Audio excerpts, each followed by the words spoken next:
Let's make some spicy chickpea open toast. It's easy, healthy, balanced, nutritious, and most importantly, delicious. Cook your pre-soaked chickpeas in a slow cooker until they get soft and tender.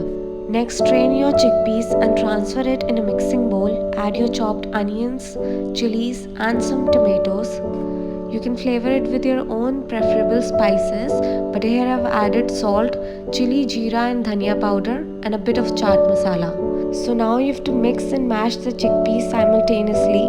I was using a wooden ladle, somewhat of a spoon over here, but clearly it wasn't working. So I switched to a spoon and the job was done pretty easily. As you can see, the mashing became a lot more easier.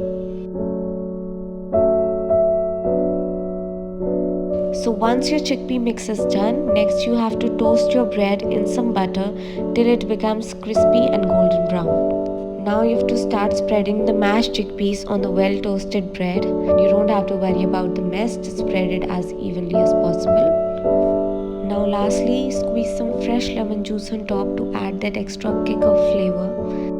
And here I am just using my mediocre presentation skills to hide away the imperfections, but you can totally skip it. And that's how you make a really easy and healthy spicy chickpea toast.